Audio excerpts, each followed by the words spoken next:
Hello friends, this is Yogita. Welcome to education hub.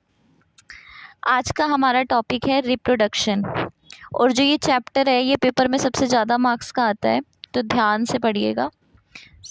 Reproduction, देखिए जो reproduction है ये दो शब्द से मिलकर बना है। देखिए नाम से ही पता चल रहा है, री प्लस प्रोडक्शन। री मतलब क्या होता है?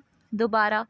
री मतलब दोबारा, एंड प्रोडक्शन मतलब किसी भी चीज़ को प्रोड्यूस करना, किसी भी चीज़ को उत्पन्न करना, क्या कहलाएगा? प्रोडक्शन। ठीक है, तो किसी भी चीज़ को दोबारा उत्पन्न करना क्या हो जाएगा? रिप्रोडक्शन।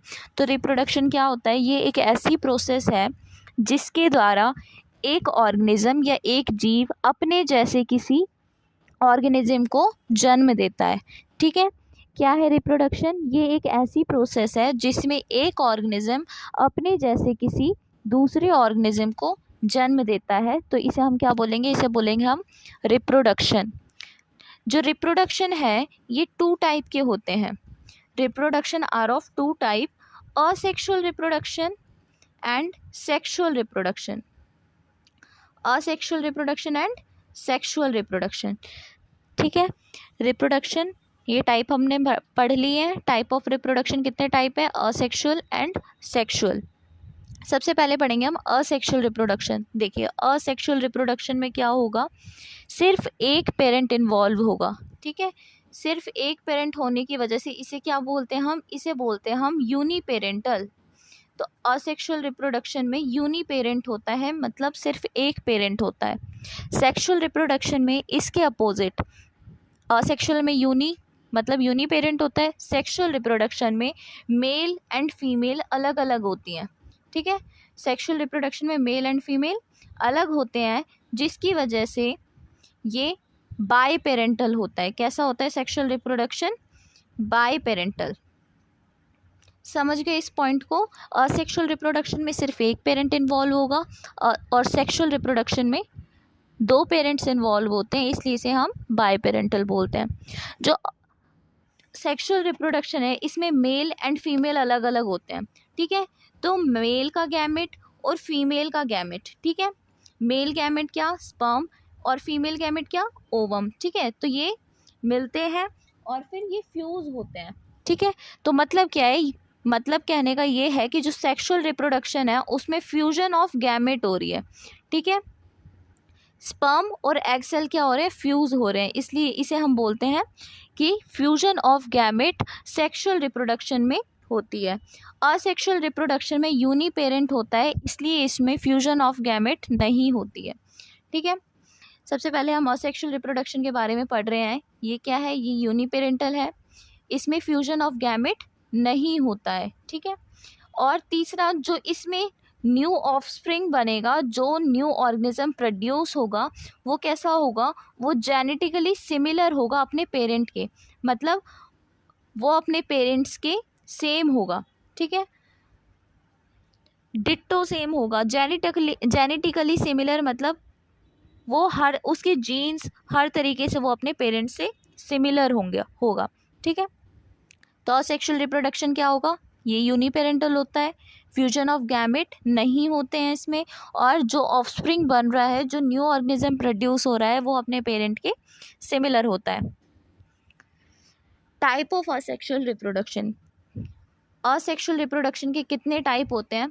तो first one is fusion, second one is budding, फिर fragmentation, regeneration, vegetative propagation and spore formation. ये सारे क्या हैं? ये सारे असेक्सुअल रिप्रोडक्शन के टाइप हैं।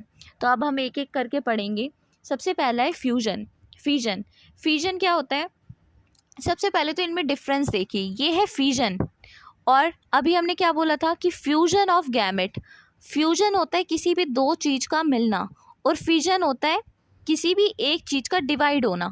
ठीक है, तो फ्यूजन क्या है? फ्यूजन असेक्सुअल रिप्रोडक्शन का एक टाइप है जिसमें एक फुल्ली डेवलप्ड पेरेंट दो या दो से ज़्यादा डॉटर बॉडी में डिवाइड होता है। डॉटर बॉडी मतलब जो न्यू ऑर्गेनिज्म प्रोड्यूस हो रहा है, जो उसका ऑफस्प्रिंग है, जो उसका यंग वंस है। ठीक है, तो फ्यूजन क्या है? जिसमें एक असेक्सुअल रिप्रोडक्शन का एक ऐसा टाइप है जिसमें एक फुल्ली डेवलप्ड पेरेंट अपने जैसे डॉटर बॉडी बनाएगा। कितनी बनाएगा? 2 या 2 से ज़्यादा। ठीक है।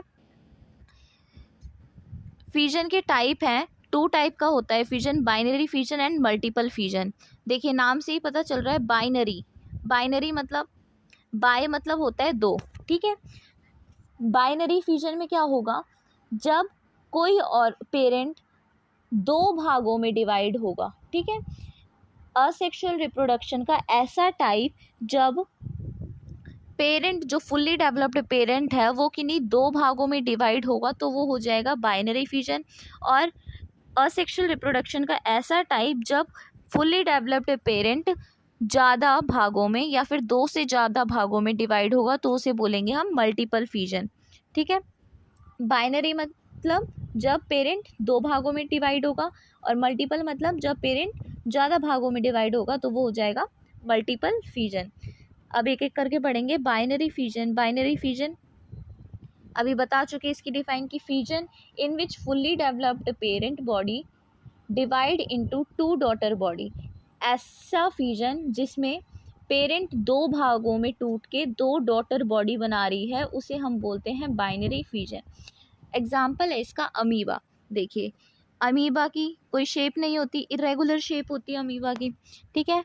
और हमने पिछले क्लासेस में क्या पढ़ा था कि जो अमीबा है वो एक यूनिसेलुलर ऑर्गेनिज्म है। यूनिसेलुलर मतलब अमीबा के अंदर सिर्फ एक सेल पाया जाता है, और सेल के बीच में क्या होता है? न्यूक्लियस।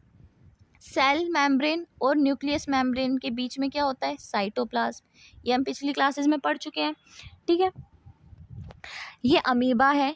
सबसे पहले जब कोई भी चीज़ का डिवीज़न होता है, जब किसी भी सेल का डिवीज़न होता है, सबसे पहले कैरियोकाइनेसिस टेक प्लेस होती है। कैरियोकाइनेसिस। देखिए कैरियोकाइनेसिस मतलब, कैरियो मतलब क्या होता है? जब हमने प्रोकैरियोटिक सेल पढ़ा था तो उसमें कैरियो मतलब क्या था? न्यूक्लियस। तो और काइनेसिस का मतलब होता है डिवीज़न। न्यूक्लियस का डिवीज़न होना क्या कहलाएगा? कैरियोकाइनेसिस। तो जब भी किसी भी सेल का डिवीज़न होगा तो सबसे पहला स्टेप क्या होगा? कैरियोकाइनेसिस। सबसे पहले उस सेल का न्यूक्लियस डिवाइड होगा। सेकंड स्टेप क्या होगा? उसका साइटोकाइनेसिस मतलब सेल मेम्ब्रेन या फिर साइटोप्लाज्म का डिवीज़न। क्या होगा? साइटोकाइनेसिस। नेक्स्ट स्टेप क्या है हमारा? साइटोकाइनेसिस। साइटोकाइनेसिस क्या है? साइटो मतलब सेल। ठीक है। तो सेल मेम्ब्रेन या फिर साइटोप्लाज्म का, और काइनेसिस मतलब डिवीज़न। सेल मेम्ब्रेन या फिर साइटोप्लाज्म का डिवीज़न क्या हो जाएगा? साइटोप्लाज्म। किसी भी सेल का डिवीज़न हो रहा है तो सबसे पहला step karyokinesis and second step cytokinesis. तो ये हमारा अमीबा था। तो फर्स्ट स्टेप क्या होगा? फ्यूजन में क्या हो रहा है? डिवाइड हो रही है ना पेरेंट बॉडी, और अमीबा क्या है? एक यूनिसेलुलर ऑर्गेनिज्म है। तो ये क्या करेगा? ये डिवाइड करेगा। और जब सेल का डिवीज़न होगा तो सबसे पहले क्या होगा? न्यूक्लियस का डिवीज़न होगा। और न्यूक्लियस का डिवीज़न ये हो गया। ठीक है। ये न्यूक्लियस का डिवीज़न हो रहा है। बीच में क्या प्रेजेंट होगा? साइटोप्लाज्म। बना दिया। अब ये कायरोकाइनेसिस हो गई है। कायरोकाइनेसिस के बाद क्या होगा? साइटोकाइनेसिस होगा। मतलब सेल मेम्ब्रेन या फिर और साइटोप्लाज्म का डिवीज़न होगा। और ये हमारा क्या है? ये हमारा न्यूक्लियस है। ये साइटोप्लाज्म है। हो गया डिवीजन। सबसे पहले कौन सा स्टेप आया? कायरोकाइनेसिस। फिर क्या स्टेप आया? साइटोकाइनेसिस। अब देखिए जो ये वाला पोर्शन है ये अलग हो जाएगा, ये एक अलग सेल बना लेगा, और ये वाला पोर्शन अलग होके अलग सेल बना लेगा। ठीक है। तो देखिए एक पेरेंट बॉडी से कितने डॉटर बॉडी बन रहे हैं? 2 डॉटर बॉडी बन रहे हैं। ठीक है। तो जब एक पेरेंट बॉडी से 2 डॉटर बॉडी बने तो उसे हम बोलते हैं बाइनरी फिजन। समझ गए? सेकेंड टाइप क्या था? Multiple fission. Multiple fission, fission in which fully developed parental body divides into many daughter cell. ऐसा फिजन जिसमें एक parent body many daughter cell में डिवाइड हो। ठीक है। एग्जाम्पल है इसका प्लाज्मोडियम। ये आपका प्लाज्मोडियम है। ठीक है। ये आपका प्लाज्मोडियम है। मान लीजिए पहला स्टेप क्या होगा? कायरोकाइनेसिस। किसी भी सेल का डिवीजन होगा तो सबसे पहले क्या होगा? कायरोकाइनेसिस मतलब न्यूक्लियस का डिवीजन। ये सेल मेम्ब्रेन। अब क्या होगा हमारा? न्यूक्लियस का डिवीजन। तो ये स्क्वायर बॉक्स के अंदर हमने न्यूक्लियस ले लिए। ये क्या है? ये न्यूक्लियस है। ठीक है, तो ये हो गया कायरोकाइनेसिस। कायरोकाइनेसिस के बाद क्या होगा? कायरोकाइनेसिस हो गया, न्यूक्लियस का डिवीजन हो गया ना, पहले एक न्यूक्लियस था, अब देखिए ये सारे बॉक्स के अंदर एक एक न्यूक्लियस है। ठीक है, अब कायरोकाइनेसिस हो गया, न्यूक्लियस का डिवीजन हो गया। नेक्स्ट स्टेप क्या होगा हमारा? साइटोकाइनेसिस। ठीक है, साइटोकाइनेसिस में क्या हो रहा था? सेल मेम्ब्रेन और साइटोप्लाज्म का डिवीजन हो रहा था। ठीक है, और ये सारे क्या हैं? ये सारे हमारे न्यूक्लियस हैं। ठीक है, जब ये डेवलप होगी या फिर जब ये डिवाइड होगी तो सेल मेम्ब्रेन रैप्चर हो जाएगी, टूट जाएगी, और जो ये सारे न्यूक्लियस है ये क्या करेंगे? ये सारे बाहर आ जाएंगे और फ्री हो जाएंगे। ठीक है, यहाँ से ये खुल जाएगा और ये सारे अंदर के न्यूक्लियस क्या आएंगे? बाहर आने लगेंगे। ठीक है, और ये न्यूक्लियस बाहर आ गए और ये बाद में क्या करेंगे? हर एक न्यूक्लियस एक नए ऑर्गेनिज्म में डेवलप हो जाएगा। देखिए, एक पेरेंट बॉडी से मैनी डॉटर बॉडी बन रही है। ठीक है, तो ये क्या हो जाएगी? ये हमारा मल्टीपल फ्यूजन हो जाएगा, और इसका एग्जाम्पल क्या है? प्लाज्मोडियम। जब एक पेरेंट बॉडी से ज़्यादा डॉटर बॉडी बन रहे हैं तो वो क्या होगा? Multiple fusion. ठीक है, अब नेक्स्ट, पहला टाइप था हमारा फ्यूजन, नेक्स्ट टाइप क्या है हमारा? बडिंग। ठीक है, तो बडिंग में क्या होता है? बडिंग असेक्सुअल रिप्रोडक्शन का ऐसा टाइप है जिसमें पेरेंट बॉडी के आउटर सरफेस पे, ठीक है, या फिर पेरेंट बॉडी के आउटर या फिर इनर सरफेस पे एक स्मॉल बड निकल आता है। बड मतलब कली। ठीक है, तो उसके सरफेस पे या फिर उसके इनर सरफेस पे एक बड निकल आता है। किसके? उसके पेरेंट बॉडी के। और फिर वो बड धीरे धीरे ग्रोथ करता है, अपने आप को डेवलप करेगा और क्या वो करेगा? एक न्यू ऑर्गेनिज्म बन जाएगा। बडिंग का एग्जाम्पल है हाइड्रा और ईस्ट। ठीक है, देखिए ये हाइड्रा है हमारा, ये हमारा हाइड्रा है, ये स्मॉल बड इसका निकल आया। ठीक है, स्मॉल बड निकल आया। अब क्या कह रहा है? कहता है बडिंग कि जो ये स्मॉल बड है ये डेवलप करेगा। ठीक है, ये हमारा हाइड्रा, और जो ये बड था ये धीरे धीरे डेवलप करके पेरेंट से ही अटैच रहेगा। ठीक है, अब बाद में ये फर्दर डिवाइड करेगा और फिर ये क्या करेगा? बीच में से हट जाएगा, ये अलग ऑर्गेनिज्म बन जाएगा। ठीक है, मतलब ये डॉटर ऑर्गेनिज्म बन गया और ये पेरेंट ऑर्गेनिज्म।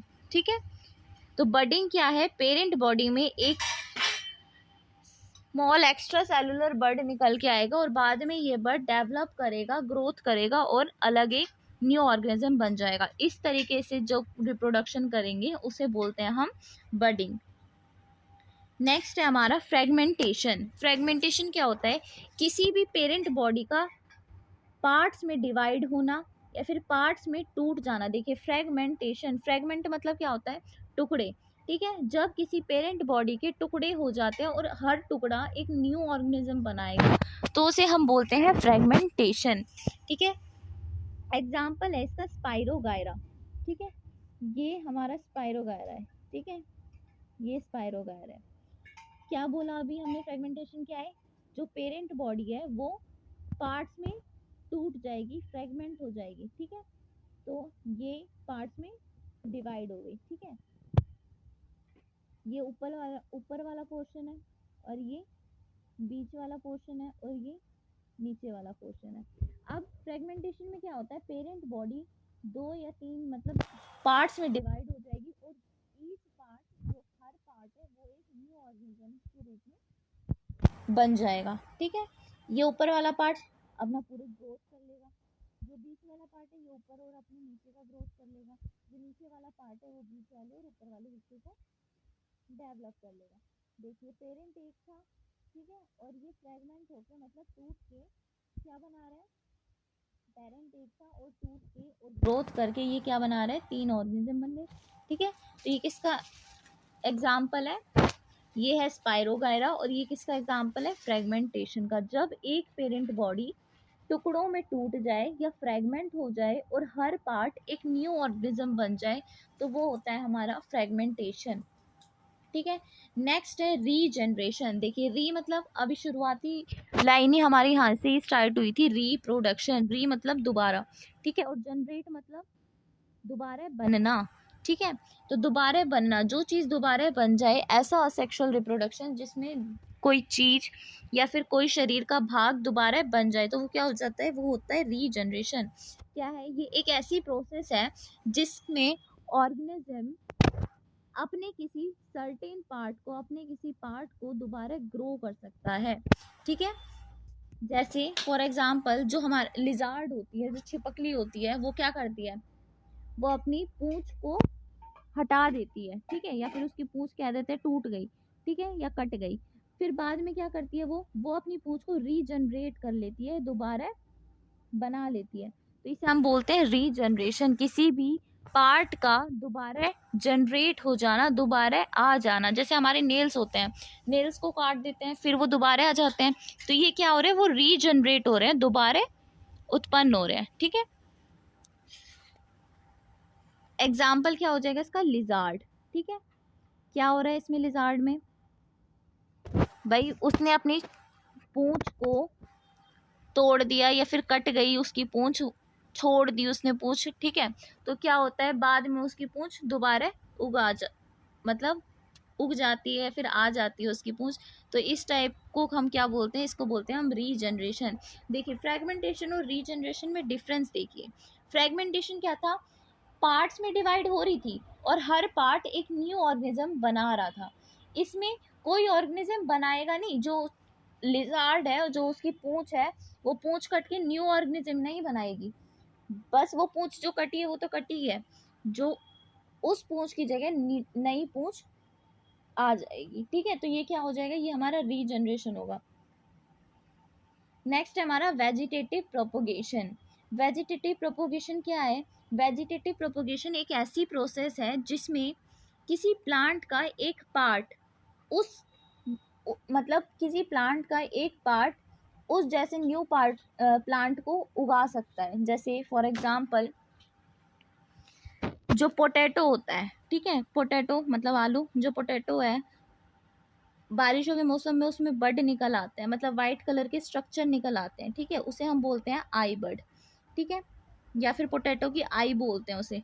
ठीक है। जो वाइट कलर के स्ट्रक्चर निकल आते हैं उसको अगर हम सॉइल में उगा दें तो हमें एक न्यू पोटैटो मिल जाएगा। ठीक है। तो किसी प्लांट के या फिर किसी भी चीज़ के किसी पार्ट से न्यू चीज़ डेवलप हो रही है तो वो किससे होगी, वेजिटेटिव प्रोपगेशन से। ठीक है। जो बनियन ट्री होता है, बनियन ट्री है ये, ठीक है, जो बनियन ट्री की रूट्स है वो ये ट्री है, ठीक है, बनियन ट्री की रूट्स लीव से ही निकलती है। ठीक है। अगर वो रूट सॉइल से दोबारा कवर हो जाए और फिर वो क्या करेगी, वो न्यू प्लांट को प्रोड्यूस करेगी। देखिए डायग्राम से समझिए, कुछ ज़्यादा ही खूबसूरत डायग्राम बन गया। ये हमारा बनियन ट्री है, ठीक है, ये सॉइल है, ठीक है, ये हो गया बनियन ट्री। बनियन ट्री की क्या है, ये रूट्स निकल रखी है। ठीक है। जो ये रूट्स है अगर ये सॉइल की लेयर के नीचे जाए फिर ये क्या करेगी, ये ग्रोथ करेगी और यहीं से एक न्यू प्लांट उग जाएगा, यही होता है।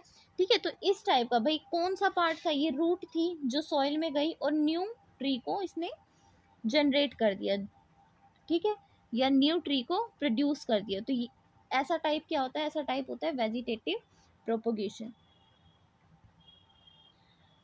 नेक्स्ट एंड लास्ट टॉपिक है हमारा स्पोर फॉर्मेशन। जो स्पोर फॉर्मेशन है वो क्या है, असेक्सुअल रिप्रोडक्शन का एक टाइप है। शेप क्या होती है, शेप इसकी स्फेरिकल होती है, साइज में ये स्मॉल होती है, सबसे छोटे होते हैं। ठीक है। और जो स्पोर फॉर्मेशन जो भी ऑर्गेनिज्म करेगा उनका साइज कैसा होगा, स्मॉल होगा। ठीक है। और स्मॉल ऑर्गेनिज्म ज़्यादातर क्या होते हैं, यूनिसेलुलर होते हैं। ठीक है। दे मे बी मोटाइल और नॉन मोटाइल। मोटाइल मतलब वो मूव कर सकते हैं, जो चीज़ मूव कर सकती है उसे हम बोलते हैं मोटाइल, और जो चीज़ मूव नहीं कर सकती, ठीक है, तो वो होती है नॉन मोटाइल। ठीक है। तो ऐसे ऑर्गेनिज्म मोटाइल भी हो सकते हैं और नॉन मोटाइल भी हो सकते हैं। ठीक है। तो आपका असेक्सुअल रिप्रोडक्शन का टॉपिक आज खत्म होता है। Thank you for watching. Video को लाइक शेयर सब्सक्राइब करना ना भूलें, चैनल को सब्सक्राइब ज़रूर करें और बेल आइकन को दबा दें ताकि जो नोटिफिकेशन है वो आपको टाइम टू टाइम मिल सके। Thank you for watching.